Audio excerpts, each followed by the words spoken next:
நீங்க என்னைக்காவது யோசிச்சு பார்த்திருக்கீங்களா? அதாவது ஒரே மாதிரியான ஒரு பெரிய கஷ்டம் 2 பேருக்கு நடக்குது. ஒரு பெரிய பிசினஸ் லாஸ் அல்லது எதிர்பாராத வேலை இழப்புன்னு வச்சுக்கலாமே. ம் இது நிறைய பேருக்கு நடக்கிற ஒண்ணுதான். ஆமா. ஆனா அதுல ஒருத்தர் அந்த பிரச்சனையில முற்றிலுமா உடைஞ்சு போயிடுறார். ஆனா இன்னொருத்தர் அதே கஷ்டத்த ஒரு படிக்கட்டா மாத்தி முன்ன விட பெரிய ஆளா உருவெடுக்கிறார். இந்த 2 பேருக்கும் இடையில என்ன வித்தியாசம் நினைக்கிறீங்க? அதிர்ஷ்டமா இல்ல மரபணுவா? கண்டிப்பா இல்ல. இதற்கான விடை ஆக்சுவலா அவங்களோட மனசுல தான் இருக்கு. ஒருத்தரோட மனசு களிமண் மாதிரி தொய்வா இருக்கு. இன்னொருத்தரோட மனசு அடித்து வார்க்கப்பட்ட இரும்பு மாதிரி ரொம்ப ஸ்ட்ராங்கா இருக்கு. எக்ஸாக்ட்லி. ஒரு சாதாரண மனிதன் எப்படி தன் மனதையும் உடலையும் இரும்பு போல மாற்றி வாழ்க்கையில உச்சத்தை அடைய முடியும் அப்படிங்கிற அந்த ரகசியங்களை அலசுறது தான் நம்மோட இந்த ஆழமான தேடலோட முக்கிய நோக்கம். அந்த உளவியல் ரீதியான இரும்பை எப்படி உருவாக்குறது அப்படிங்கிறது பலருக்கும் ஒரு பெரிய மர்மமாவே இருக்கு. ஏன்னா வெளியில இருந்து பார்க்கும்போது சிலரை எந்த பிரச்சனையாலையும் அசைக்கவே முடியாதுன்னு தோணும். அவங்க பிறப்பிலேயே அப்படி வலிமையா பிறந்தாங்களான்னு நம்ம நினைப்போம். ஆனா உண்மை அது கிடையாது. ரைட்? உண்மைதான். வலிமை அப்படிங்கிறது பிறப்புல வர்றதில்ல. அது ஒரு பயிற்சி. ஒவ்வொரு நாளும் தங்களை சிறுக சிறுக செதுக்கிக்கிற ஒரு கலை அது. கரெக்ட். இது கேட்டுட்டு இருக்கிற நீங்க இப்போ கார் ஓட்டிட்டு இருக்கலாம், வாக்கிங் போயிட்டு இருக்கலாம், இல்ல வீட்ல ரிலாக்ஸ்டா உட்காந்துருக்கலாம். ஆனா இத ஒரு சாதாரண ஆடியோவாவோ இல்ல கிளாஸ் ரூம் லெக்சராவோ நினைக்க வேண்டாம். உங்க மனச நீங்களே ரீப்ரோகிராம் பண்றதுக்கான ஒரு பிரத்யேகமான பயணம் இது. ஆமா, ஒரு பர்சனல் கைடு மாதிரி அதை எடுத்துக்கலாம். எக்ஸாக்ட்லி. அப்துல் கலாம் ஐயாவோட வெற்றி விதிகள்ல ஆரம்பிச்சு கரோல் டுவெக் அப்படிங்கிற உளவியலாளரின் ஆராய்ச்சிகள், அப்புறம் ஆயிரக்கணக்கான வருஷங்களுக்கு முந்தைய ஜென் துறவிகளின் ரகசியங்கள் வரைக்கும் இன்னைக்கு நாம பல விஷயங்களை ஆழமா பார்க்க போறோம். சூப்பர். பெரிய பெரிய வெற்றிகளை பத்தி பேசுறதுக்கு முன்னாடி நாம எல்லாரும் தினமும் காலையில கண் விழிக்கும் போது நடக்கிற அந்த முதல் போர்க்களத்திலிருந்து ஆரம்பிக்கலாம்னு நினைக்கிறேன். காலை நேரம் அது ரொம்ப முக்கியமான ஒண்ணு. கண்டிப்பா. ஏன்னா உங்க நாளோட முதல் 1 மணி நேரத்தை நீங்க எப்படி கையாளுறீங்க அப்படிங்கிறது தான் உங்களோட ஒட்டுமொத்த நாளையும், ஏன் உங்க வாழ்க்கையுமே தீர்மானிக்குது. ஆமா. காலையில நாம முழிக்கும் போது நம்ம மூளை கிட்டத்தட்ட ஒரு வெற்று காகிதம் மாதிரி இருக்கும்னு சொல்லுவாங்க. அந்த நேரத்துல நாம செய்யற சில அடிப்படை பழக்கங்கள் ரொம்ப முக்கியம். நிறைய பேர் சொல்றத கேட்டிருப்போம். காலையில தியானம் பண்ணணும், ஜர்னல் எழுதணும் அப்படின்னு. ஆனா இது ஏன் அவ்ளோ முக்கியம்? ஒரு பேப்பர் எடுத்து எழுதுறதுனால என்ன நடந்துட போகுது? அதாவது நம்ம மூளைய ஒரு கம்ப்யூட்டர் ரேம் மாதிரி கற்பனை செஞ்சுக்கோங்க. அதுல நிறைய டேப் ஓபன் ஆயிருந்தா சிஸ்டம் என்ன ஆகும்? கண்டிப்பா ஸ்லோ ஆயிடும். சில சமயம் ஹேங் கூட ஆயிடும். அதேதான். அது போலதான் நம்ம மனசும். நேற்றைய கவலைகள், இன்னைக்கு செய்ய வேண்டிய வேலைகள், நாளைக்கான பயம்னு மூளைக்குள்ள ஏகப்பட்ட விஷயங்கள் ஓடிட்டு இருக்கும். ஒரு பேப்பரையும் பேனாவையும் எடுத்து உங்க எண்ணங்களை அப்படியே எழுதும்போதோ அல்லது இன்னைக்கு இதான் என் இலக்குன்னு எழுதும்போதோ நீங்க அந்த கம்ப்யூட்டர் ரேம்ல இருக்கிற லோட குறைச்சு ஒரு எக்ஸ்டர்னல் ஹார்ட் டிரைவுக்கு மாத்துறீங்க. Oh wow! மூளையோட பாரத்தை பேப்பருக்கு மாத்துறோம். எக்ஸாக்ட்லி. இதன் மூலமா உங்க மூளைக்கு ஒரு பெரிய தெளிவு கிடைக்குது. அதோட நாம இன்னைக்கு என்னென்ன விஷயங்களுக்கு நன்றியோட இருக்கோம், அதாவது கிராட்டிடியூட்னு சொல்லுவாங்க, அதை நினைச்சு பார்க்கும்போது நம்ம மூளையில பாசிட்டிவான நியூரோ கெமிக்கல்ஸ் சுரக்க ஆரம்பிக்குது. அப்போ உடற்பயிற்சிக்கும் இதே விஷயம் பொருந்துமா? ஏன்னா குறைஞ்சது 30 நிமிஷம் உடற்பயிற்சி செய்யும்போது மனசு ரொம்ப வலிமையாகும்னு எல்லாரும் சொல்றாங்க. அதோட மெக்கானிசம் என்ன? நீங்க உடற்பயிற்சி செய்யும்போது உங்க உடம்புல எண்டோர்பின் அப்படிங்கிற ஹார்மோன்கள் சுரக்குது. இது இயற்கையான வலி நிவாரணி மாதிரியே செயல்படும். ஒரு நேச்சுரல் பெயின் கில்லர் மாதிரி. ஆமா. ஒரு நாள்ல உங்களுக்கு வரப்போற மன அழுத்தத்தை தாங்கிறதுக்கான ஒரு ஷீல்டு மாதிரி இது ஒர்க் ஆகும். அது மட்டும் இல்லாம ராத்திரியில 8 மணி நேரம் உறக்கம் அப்படிங்கிறதும் உங்க மூளை தன்னை ரிப்பேர் பண்ணிக்கிற ஒரு ப்ராசஸ். இது ரெண்டும் இல்லனா நீங்க உங்க காரை சர்வீஸே பண்ணாம பல வருஷமா ஓட்டிட்டு இருக்கீங்கன்னு அர்த்தம். ரொம்ப தெளிவான உதாரணம். ஆனா இங்கதான் ஒரு பிராக்டிக்கலான பிரச்சனை வருது. கேட்டுட்டு இருக்கிற உங்களுக்கும் இது கண்டிப்பா நடந்திருக்கும். காலையில 5 மணிக்கு அலாரம் அடிக்கும். எந்திரிக்கணும்னு மூளை சொல்லும். ஆனா உடம்பு இன்னும் ஒரு 5 நிமிஷம் தூங்கலான்னு கெஞ்சும். அந்த ஸ்னூஸ் பட்டன். ஆமா. அந்த 5 நிமிஷத்தை நாம எப்படி அணுகுறோம் அப்படிங்கறதுல தான் விஷயமே இருக்கு. ஆனா எனக்கு என்ன சந்தேகம்னா, தினமும் இப்படி காலையில எழுந்து உடற்பயிற்சி செஞ்சு ஜர்னல் எழுதி ஒரு ரோபோட் மாதிரி யாந்திரத்தனமா செயல்படுறதே ஒரு பெரிய ஸ்ட்ரெஸ் இல்லையா? நமக்கு பிடிச்ச மாதிரி சுதந்திரமா இருக்கிறத விட்டுட்டு ஏன் இப்படி நம்மளே நம்ம ஒரு டைம் டேபிள் போட்டு கட்டி போட்டுக்கணும்? நீங்க கேக்குறது ரொம்ப ஞானமான ஒரு கேள்விதான். நிறைய பேருக்கு இந்த சந்தேகம் வரும். ஆனா சுதந்திரம் அப்படிங்கிற வார்த்தைக்கு உண்மையான அர்த்தம் என்னன்னு நம்ம யோசிக்கணும். எப்படி சொல்றீங்க? அதாவது அந்த அலாரம் அடிக்கும்போது இன்னும் 5 நிமிஷம் தூங்குவோம்னு தோணுது பாத்தீங்களா? அது ஆக்சுவலா உங்க முடிவு கிடையாது. அது உங்க உடம்போட சோம்பேறித்தனமும் உங்களை கட்டாயப்படுத்துற ஒரு ஆசை. அந்த ஆசைக்கு நீங்க அடிமையா இருக்கீங்க. அப்போ நீங்க எப்படி சுதந்திரமா இருக்கீங்கன்னு சொல்ல முடியும்? வாவ், இது உண்மையிலே ரொம்ப ஆழமான ஒரு பாயிண்ட். நம்ம ஆசைகளுக்கு நாமளே அடிமையா இருக்கோம். ஆமா, உண்மையான சுதந்திரம் அப்படிங்கிறது சுய ஒழுக்கம்தான். உங்களோட தூக்கம், உணவு, சோம்பேறித்தனம் போன்ற அடிப்படை ஆசைகளை உங்களால கட்டுப்படுத்த முடியலன்னா வெளியில உலகத்துல வர்ற பெரிய பெரிய சவால்களை எப்படி உங்களால தைரியமா எதிர்கொள்ள முடியும்? அதனால இந்த காலை பழக்கங்கள் உங்களை கட்டி போடும் சங்கிலி கிடையாது, உலகத்தை எதிர்கொள்ள உங்களை தயார்படுத்தும் கவசம். எக்ஸலண்ட். இப்போ அலாரத்தை ஜெயிச்சிட்டோம், காலை பழக்கங்கள் மூலமா உடலையும் மனதையும் தயார் செஞ்சுட்டோம்னு வெச்சுப்போம். அடுத்து நாம வீட்டுக்கு வெளியில போய் உலகத்தை எதிர்கொள்ளும்போது பல சவால்கள், தோல்விகள் வரும். அந்த நேரத்துல நம்ம மனநிலை, அதாவது மைண்ட் செட் எப்படி இருக்கணும், இத பத்தி கேரல் டுவெக் அப்படிங்கிற உளவியலாளர் ரொம்ப அற்புதமான ஒரு ஆராய்ச்சியை செஞ்சிருக்காங்க. ஆமா, கரோல் டுவெக் அவங்களோட ஆராய்ச்சி மனிதர்களோட மனநிலையை ரொம்ப தெளிவா ரெண்டா பிரிக்குது. ஒன்று நிலையான மனநிலை, அதாவது ஃபிக்ஸ்டு மைண்ட் செட். இன்னொன்னு வளர்ச்சி மனநிலை, growth மைண்ட் செட். ஓகே, இது ரெண்டுக்கும் என்ன வித்தியாசம்? நிலையான மனநிலை இருக்கிறவங்க என்ன நினைப்பாங்கன்னா, திறமையும் புத்திசாலித்தனமும் பிறப்பிலேயே தீர்மானிக்கப்பட்டதுன்னு நினைப்பாங்க. ஒருத்தருக்கு டேலண்ட் இருந்தா அது பிறப்பிலேயே வரணும், அதை மாத்த முடியாதுன்னு ஆழமா நம்புவாங்க. ஆனா வளர்ச்சி மனநிலை இருக்கிறவங்க எந்த ஒரு விஷயமா இருந்தாலும் தொடர்ச்சியான பயிற்சியாலையும் முயற்சியாலையும் அதை கத்துக்க முடியும்னு உறுதியா நம்புவாங்க. எனக்கு இத படிக்கும்போது ஒரு ஒப்புமை தோணுனுச்சு.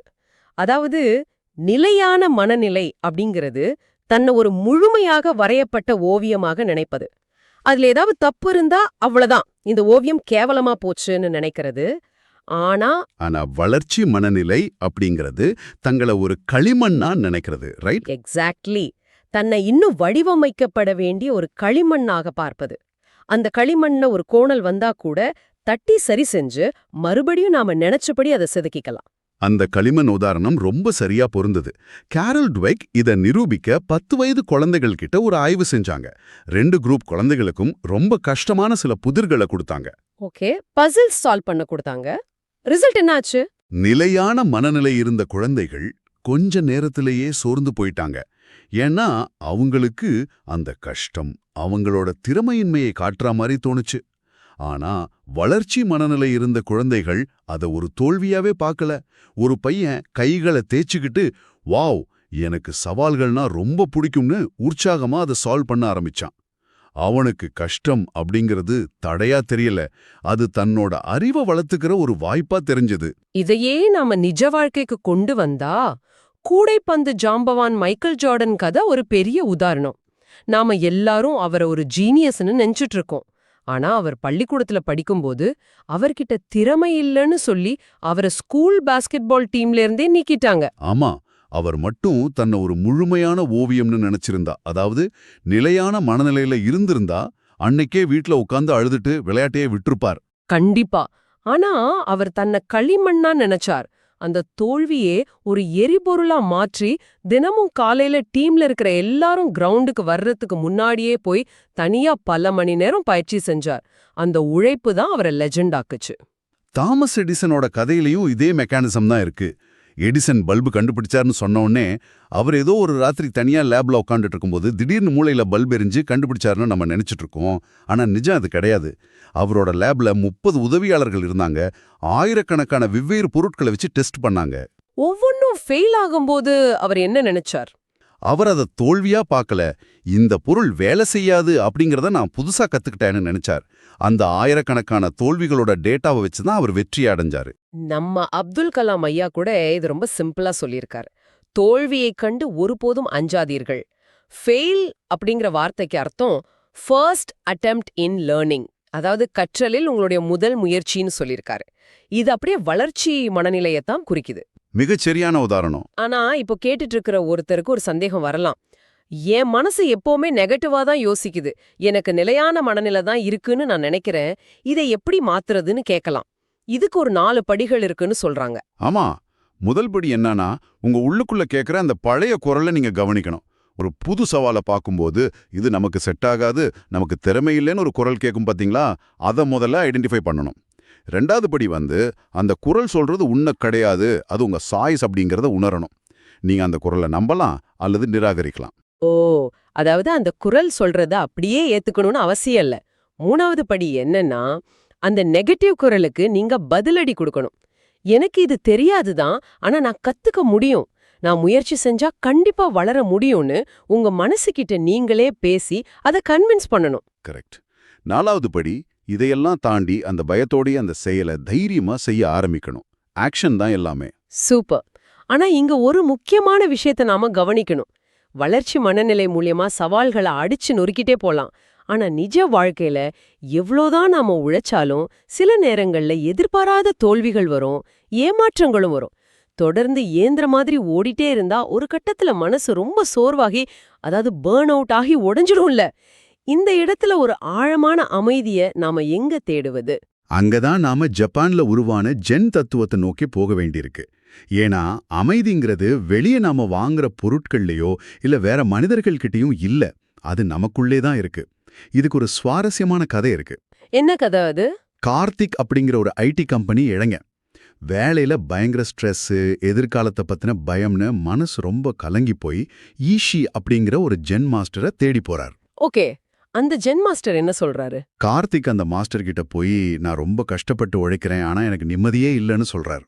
அப்போ அந்த ஜென் மாஸ்டர் மன அமைதிக்கான சில அடிப்படையான ரகசியங்களை விளக்குறார். அதுல ரொம்ப முக்கியமானது நிகழ்காலத்துல வாழ்வது, அதாவது பீயிங் பிரசன்ட். நிகழ்காலத்துல வாழ்வதுன்னா நாம சாப்பிடும் போதோ நடக்கும் போதோ நம்ம கவனம் முழுசா அந்த செயல் மேல மட்டும்தான் இருக்கணும், அதானே? எக்ஸாக்ட்லி. ஆனா நாம என்ன செய்றோம்? சாப்பிடும்போதே நாளைக்கு மீட்டிங்ல என்ன பேசணும்னு யோசிக்கிறோம், இல்ல நேத்து நடந்த சண்டையை நினைச்சு வருத்தப்படுறோம். இதனால நம்ம மனசு எப்பவுமே ஒரு பதற்றத்திலேயே இருக்கு. ஆமா, இது ரொம்ப உண்மை. அடுத்த ரகசியம் எனக்கு ரொம்ப பிடிச்சிருந்தது. அது என்னன்னா, பற்றோ இல்லாம இருப்பது. நாம ஏன் கஷ்டப்படுறோம்னா எல்லா விஷயத்து மேலயும் நாம ஒரு அதீத பற்று வச்சிருக்கோம். ஒரு எதிர்பார்ப்பு. ஆமா, ஒரு ப்ரமோஷன் கிடைக்கணும், இல்ல இன்ஸ்டாகிராம்ல நாம போட்ட போஸ்டுக்கு நிறைய லைக்ஸ் வரணும்னு ஒரு எதிர்பார்ப்பு இருக்கு. அந்த லைக்ஸ் வர்றப்போ நாம மூளையில டோபமைன் சுரக்குது, நாம சந்தோஷப்படுறோம். அதுவே அந்த லைக்ஸ் வரலனா நாம ஏதோ தோத்து போன மாதிரி டிப்ரெஸ் ஆயிடுறோம். இதுக்கு காரணம் என்னன்னா, நம்ம சந்தோஷத்தோட ரிமோட் கண்ட்ரோல அடுத்தவங்க கையில நாமளே கொடுத்துறோம். ரொம்ப கரெக்ட். ஜென் தத்துவம் என்ன சொல்லுதுன்னா, முடிவுகள் மேல பற்று வைக்காதீங்க, அது வந்தாலும் போனாலும் சமமா பார்க்க பழகுங்க அப்படிங்கிறது தான். அதுபோலவே நடப்பதை அப்படியே ஏற்றுக்கொள்வது. ஒரு செடியில பூ பூப்பதும் பிறகு வாடி உதிர்வதும் எப்படி இயற்கையின் விதியோ, அதே போல வாழ்க்கையில நடக்கிற சில கசப்பான விஷயங்களையும் எதிர்த்து போராடாம அப்படியே ஏத்துக்கணும். எனக்கு மட்டும் ஏன் இப்படி நடக்குதுன்னு புலம்பாம, இதுவும் கடந்து போகும் அப்படிங்கிற பக்குவத்தை வளர்த்துக்கணும். ஒரு நிமிஷம், எனக்கு இங்க ஒரு பெரிய முரண்பாடு தெரியுது. நான் இத உங்ககிட்ட கேட்கணும்னு நினைச்சேன். சொல்லுங்க, என்ன முரண்பாடு? கொஞ்ச நேரத்துக்கு முன்னாடி நாம பேசின வளர்ச்சி மனநிலை என்ன சொல்லுது? உன் இலக்க நோக்கி வெறித்தனமா ஓடு, தோல்வி வந்தா அத பாடமா எடுத்துக்கிட்டு மறுபடியும் ஃபைட் பண்ணுன்னு சொல்லுது. ஆனா இந்த ஜென் தத்துவம் எது மேலையும் பற்று இல்லாம இரு, நடப்பத அப்படியே ஏத்துக்கோ, அமைதியா இருன்னு சொல்லுது. இது ரெண்டும் ஒண்ணுக்கொன்னு நேரெதிர் திசையில பயணிக்கிற மாதிரி இல்லையா? கேட்டுட்டு இருக்கிறவங்களுக்கு இது ஒரு குழப்பத்தை ஏற்படுத்தாதா? நல்ல கேள்வி. வெளியில இருந்து பார்க்கும்போது இது பெரிய முரண்பாடு மாதிரி தான் தெரியும். ஆனா இங்கதான் இதோட மெக்கானிசம் எப்படி ஒர்க் ஆகுதுன்னு நாம புரிஞ்சுக்கணும். வளர்ச்சி மனநிலை அப்படிங்கிறது உங்களுடைய செயலுக்கானது. ஒரு இலக்கை அடைய நீங்க எவ்வளவு எஃபர்ட் போடுறீங்க, எப்படி உழைக்கிறீங்க அப்படிங்கறத அது தீர்மானிக்குது. ஆனா ஜென் தத்துவம் அப்படிங்கிறது அந்த செயலின் முடிவுகள் வரும்போது அதுக்கான உங்களோட உணர்ச்சிகரமான எதிர்வினைக்கானது. ஓ, கொஞ்சம் தெளிவா சொல்றதா இருந்தா, ஒரு பிசினஸ் ஆரம்பிக்கிறேன், அதுக்காக நான் பகலா வெறித்தனமா உழைக்கிறேன், அது வளர்ச்சி மனநிலை. ஆனா ஒருவேளை எதிர்பாராத காரணத்தால அந்த பிசினஸ்ல நஷ்டம் வந்துருச்சு அப்படின்னா, அவ்வளவுதான், என் வாழ்க்கையே முடிஞ்சதுன்னு உணர்ச்சி ரீதியாக நான் உடைந்து போகாம இருக்க இந்த ஜென் தத்துவத்தோட பற்று இல்லாத தன்மை எனக்கு உதவும். நான் என் உழைப்ப முழுமையா கொடுத்தேன், ஆனா ரிசல்ட் என் கையில இல்லைன்னு நான் அதை ரிலீஸ் பண்ணிடுவேன். அப்படிதானே? மிகச்சரியான விளக்கம்.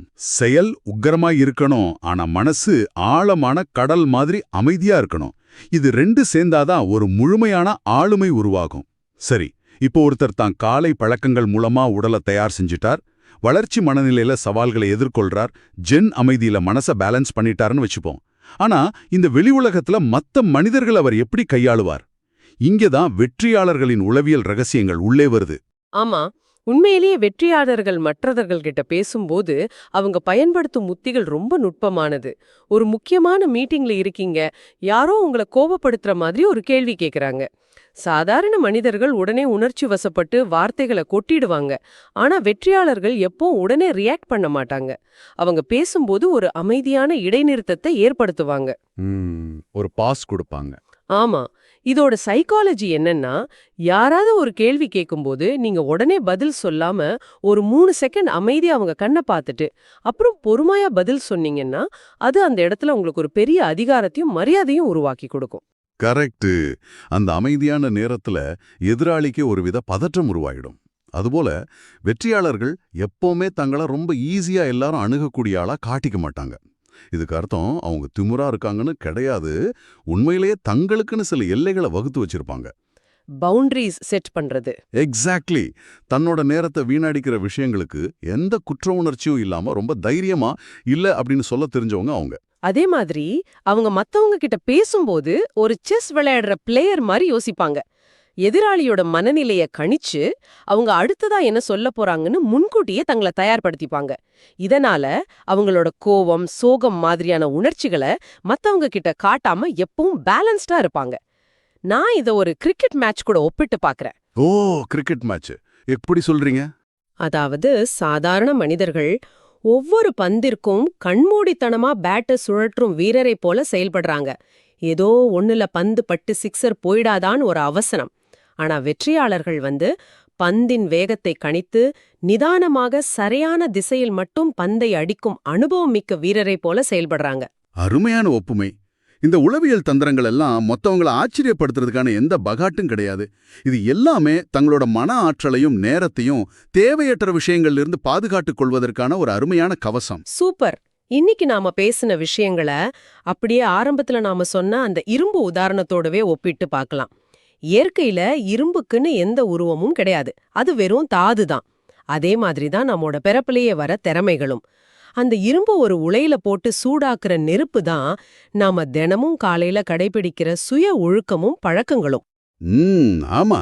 அந்த சூடான இரும்ப ஓங்கி அழிச்சு நாம நினைக்கிற வடிவத்துக்கு கொண்டு வர்ற அந்த சுத்தியல் தான் கெரோல் டுவெக் சொன்ன வளர்ச்சி மனநிலை. கரெக்ட்.